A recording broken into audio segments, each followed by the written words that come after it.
Hey everybody, Tim here, GraymanPOTA, amateur radio call sign, November Whiskey 9 Foxtrot. Well, it is the weekend before HamCation in Orlando, Florida, and I thought I'd come out here to the Morgan Monroe State Forest and do a Parks on the Air activation. Now, what's a little bit different with this one today is that I'm actually going QRP, but not that I necessarily want to do QRP, but I am getting ready to travel. Now, unfortunately, when we travel on airplanes, weight, equipment, stuff like that is kind of limited. And I don't know if you remember back earlier in the year on the channel, I took a business trip out to the Las Vegas area. And that's when I started getting into more QRP kind of related stuff. Just so I had something with me that was portable, that I could pack in my suitcase and not take up a whole lot of room. Since most airlines now are charging you per bag anyways, and even then it's weighted.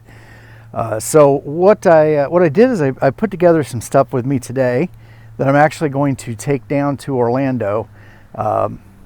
If you're on the Toads Discord, you probably already know about it, but we are going to be doing a Toads Parks on the Air activation from a park. I think it's about 30 minutes away from HamCation.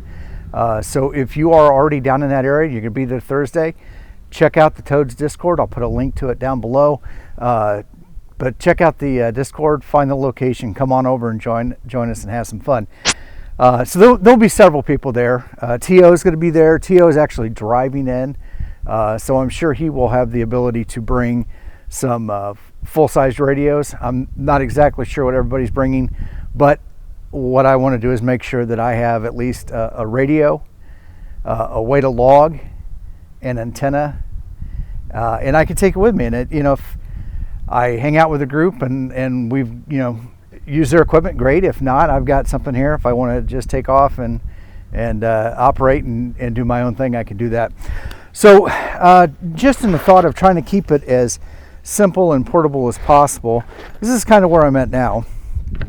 And I'm not married to any one of these things per se. I did get this bag actually back before HamVention to have with me to kind of carry stuff around as a, just kind of portable man purse, I guess, if you want to call it that. But it is good enough to, carry odds and ends, things that we're going to normally carry: batteries, chargers, HTs. And in this case, I've actually got a QRP radio and the whole 9 yards in here. So let's kind of just break down what I've got so far. And I'm going to get an antenna set up and get on the air. We're probably not going to do that in this video, but at least I'm going to walk you through what I've got. I would like to know down below in the comments if you've got a portable rig like this set up, whether you're a SOTA activator or somebody who's doing Parks on the Air, and you don't have the luxury, like in my case, to be able to haul out my 7300 and my 20 amp hour battery and those kind of things. So with that, let's go ahead and kind of just run through the case here and what I got. I do have the Jinkopotamus. I tell you what, a lot of people poo-poo on these things. For a $70 Windows, it's not a Chromebook, for a $70 Windows laptop, it does a pretty good job of what we need it to do. And that's really, it's a log to run digital programs, things like that. Not a whole lot of processing power in there, but the other nice thing about this is it does run on 12 volts. I've done a video about this, and several other YouTubers have too. I believe those are in stock up at Micro Center too. I've got this little case here, this little gadget. I'll put a link to it down below. Something on Amazon. It is ideally suited for a Rig Expert stick series of SWR meters, and it gives you a place you can put a couple different adapters in there. So I have a couple adapters in the kit with it, one to do the PL259 connections and one to do BNC. And I'm also finding, one of the nice things I've picked up by doing more of this QRP stuff is, man, I tell you what, BNC connectors, I love BNC connectors. I think they're just so much easier to use, a lot less work getting them on and off, and you know, most of the BNC cables will support up to 100 watts. So if you're out here doing portable work, right, you're generally not going to have more than 100 watts, but sometimes you will. So I do have the Rig Expert Stick Pro with me. There's some different ones in the series. They can be a little pricey, but to be honest, I think that you know, they're a good thing to have. It's an investment, and you know, you can go some cheaper routes as you're starting out, but when you're buying radios, you're making an investment in it, and some of these radios are pretty expensive. Standing wave is a great thing. Now, keeping in mind, once again, this is portable. I know a lot of people will come out here and spend 3 hours trying to get their antenna dialed in perfectly, and then they only get 15 minutes to operate. I'm kind of the other way around. I'm only going to spend 15 minutes putting my antenna up so I can have 3 hours to operate. I would rather do that. So going into the front compartment of the bag here, I actually keep some loose stuff. I've got headphones just in case I need them, actually earbuds. And in this case, I've got the Pactenna inline RF choke. Good thing to have with you. I've got a couple of BNC patch cables.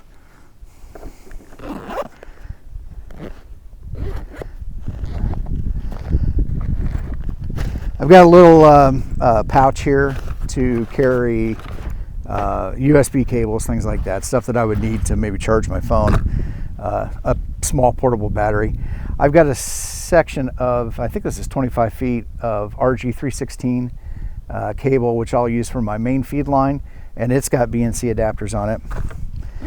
And I got a couple pins and a Sharpie and such in here that I use as needed.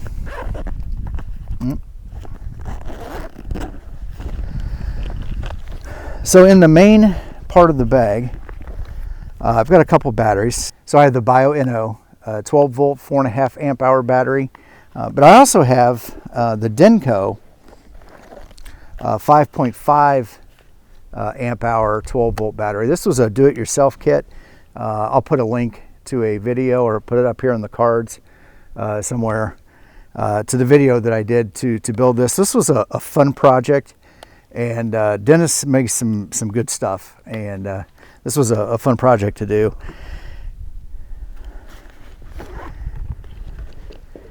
And in the core of the bag is the nice hard case here, where I have the Xiegu X6100 radio in here, and of course, I think most people know by now, this is a HF QRP radio. It's really I don't know if it's a radio with a computer attached to it or a computer with a radio attached to it, but it runs on a form of Linux, and it's a nice software-defined radio. It is QRP, so 5 watts on the internal batteries, 10 watts on external battery. And I have a USB-C to USB-A for rig control, and then here's the mic that I keep in here. So I can pack the entire radio in this nice little case. It is protected, and it's something that's, you know, dimensional, so I can easily slide it down in the bags. So that's the bag, that's the radio gear, that's all the equipment that I'm going to need to get on the air, and even to do, you know, FT8 or FT4 JS call, WinLink email, all there. Now, when I was searching around trying to find an antenna, I went with the Chelegant JPC12 antenna, and it's a nice antenna. I know people have had some issues with it. Where they kind of run into the issues is, you know, trying to do 15 meters or 17 meters or 30 meters. I pretty much stick with 10 meters, 20 meters, and 40 meters for the most of my activations. and real easy to set up. I don't have any problems. The Zygu X6100, like the G90, has an awesome internal tuner that can tune up a coat hanger. So I have the rig expert with me. I will use it to get me in. I'm not going to waste a whole lot of time trying to squeeze out a tenth of a. I'll get me in the ballpark with the antenna, and then I use the built-in thing. So a couple things I've got in here. I've got the core of the antenna. So it's the loading coil, the feed point, the 4 bars, the whip, and the spike. But one of the things that I was concerned when I went out west and when I was looking for the vertical was what happens if I go into an area where it's culturally sensitive, or it's an archaeological kind of area, or something where they don't allow you to put a spike into the ground, right? So I got the tripod that they had available, and it's nothing fancy. It's just a 3-leg kind of tripod that you can set down and then put the feed point on top of it and build your antenna from there.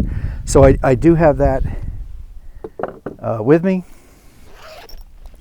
in the pouch, and I love this bag. It's versatile. I can carry the tripod unit. I do have the Pactenna 2040 Infit half wave with me, just in case.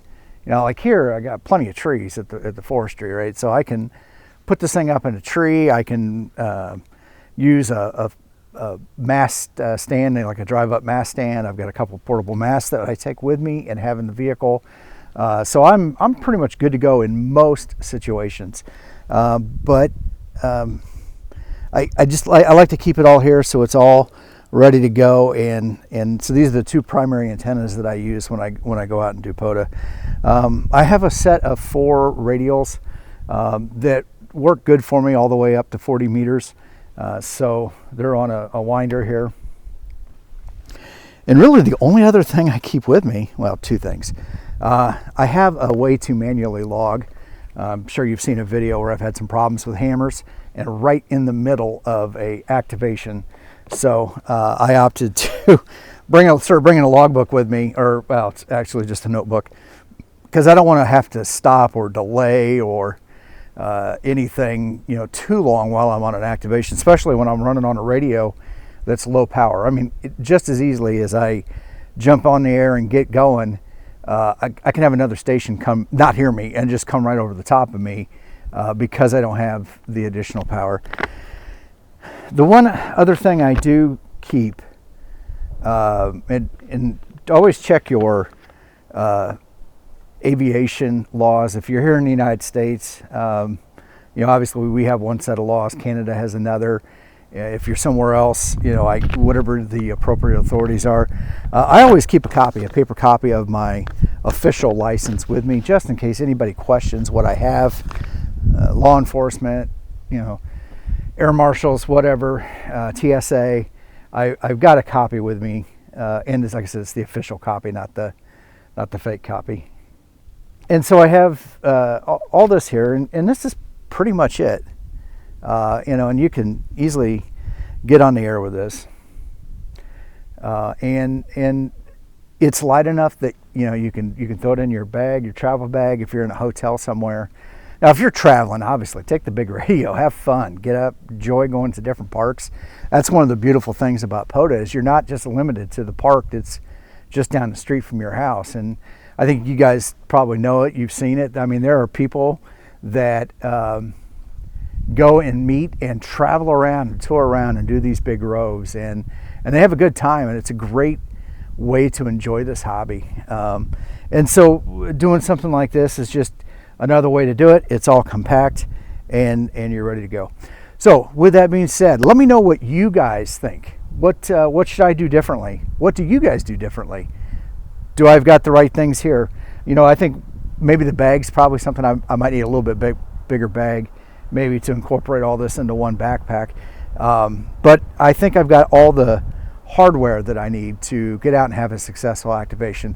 So with all that being said, if you haven't done so already, please like the video, subscribe to the channel, and share this content with your friends. And until we have an opportunity to meet on the air, I have a video right over here that I think you might like to see.